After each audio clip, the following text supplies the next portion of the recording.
નમસ્કાર બાળ મિત્રો, મજામાં ને? આજે આપણે ધોરણ 4 ગુજરાતી એકમ 7 નખમ દખમ ધડાપડા બૂમ માં કેટલાક આપણે પ્રશ્નો અને તેના જવાબની ચર્ચા કરશું. તો બધા રેડી છો ને? તો ચાલો સ્ટાર્ટ કરીએ. પ્રશ્ન નંબર 1 કે અંતર મંતર જંતર ગીતમાં ટોપલીમાંથી કોણ નીકળે છે? સસલું, પરી, કાગડો કે બિલાડી? વિચારો. સરસ, પરી. ગીતની પંક્તિ પણ છે, આપણે ગાઈએ છીએ ને કે જો આ ટોપલી છે ખાલી, એમાં પરી બેઠી છે મતવાલી. વાહ. ચલો નેક્સ્ટ. આ ગીતમાં થીંગુનું નામ શું પાડ્યું છે? પિંગુ, ચિંતુ, મિંતુ કે બંટી? Very good, Pingu. કવિતામાં પણ આવે છે કે જો આ છે નાના ઠીંગુ, એનું નામ પાડ્યું છે મેં પિંગુ. એટલે શું આવશે? પિંગુ, થીંગુ અને પિંગુ. નેક્સ્ટ. બમ બમ ભોલા કવિતામાં બચ્ચું કયો વેશ ધારણ કરે છે? સૈનિકનો, ડોક્ટરનો, બાવાનો કે પોલીસનો? વિચારો. બાવાનો. કારણ કે બાળક બાને કહે છે ને કે બચ્ચું બન્યો ત્યાં બાવો. નેક્સ્ટ. બાવો બનેલો બચ્ચું ભિક્ષામાં શું માગે છે? પૈસા ને કપડા માગે છે, મીઠાઈ અને માવો, માત્ર લોટ એટલે કે ચપટી આટો માગે છે કે શાક અને રોટલી? વિચારો તો.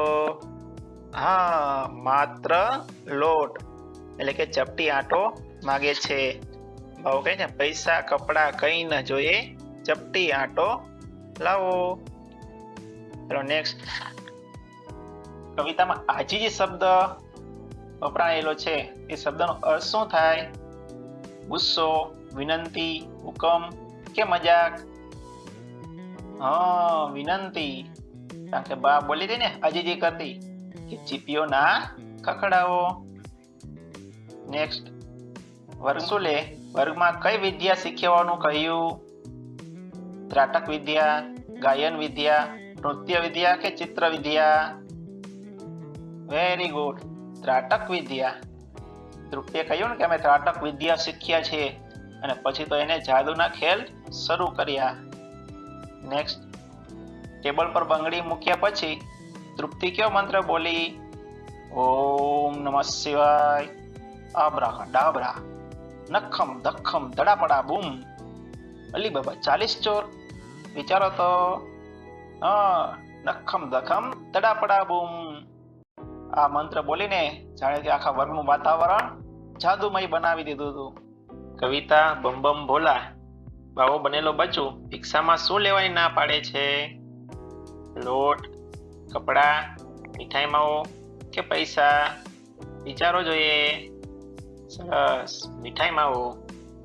કવિતામાં બચ્ચું કહે છે ને કે રસોઈ એવી કસી ના ખપે નહીં, મીઠાઈ માવો તે માત્ર સાદું ભોજન એટલે કે ચપટી આટો કે લોટ માગે છે. વાર્તા આવ આવ જા જા વર્ગમાં જાદુનો ખેલ કોણ લઈને આવ્યું હતું?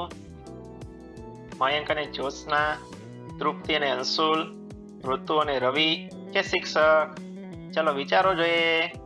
વેરી ગુડ, તૃપ્તિ અને અંશુલ. પાઠની શરૂઆતમાં જ વર્ણન છે ને કે તૃપ્તિ અને અંશુલ જાદુગર બનીને વર્ગમાં આવ્યા હતા. નેક્સ્ટ. જાદુ એટલે કે બંગડી રમત.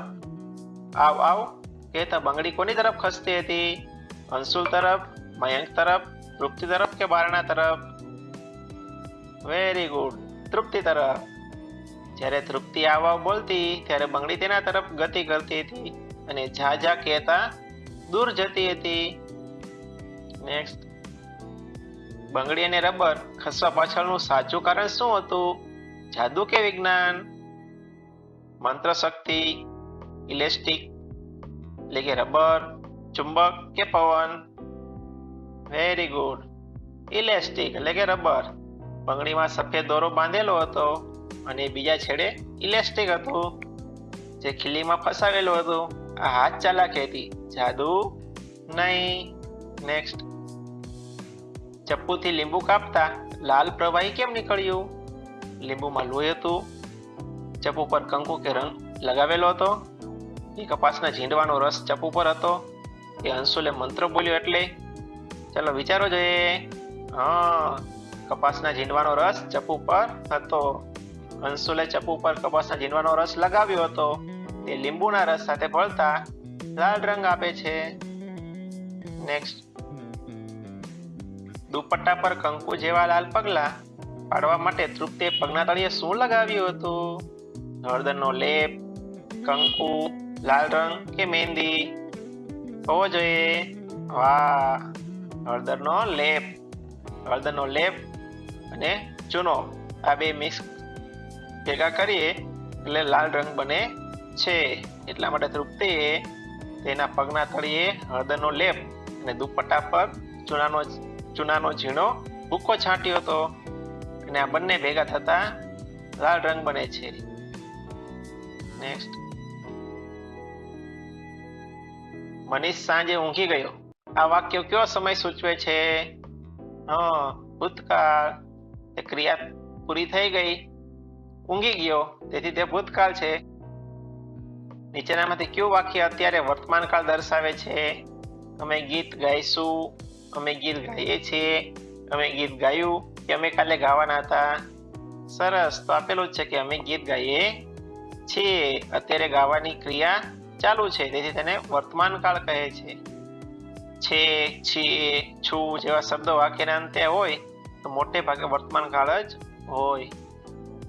આવતીકાલે શર્મિષ્ઠા અને દિવ્યા ગાતા હશે. આ વાક્યને કયા ખાનામાં મૂકશો?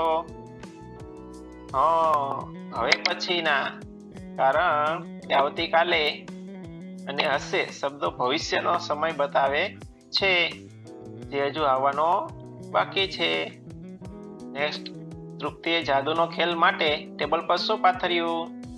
લાલ રંગનું કપડું, સફેદ દુપટ્ટો, કાળી ચુંદડી કે પ્લાસ્ટિકની સીટ? વેરી ગુડ, સફેદ દુપટ્ટો.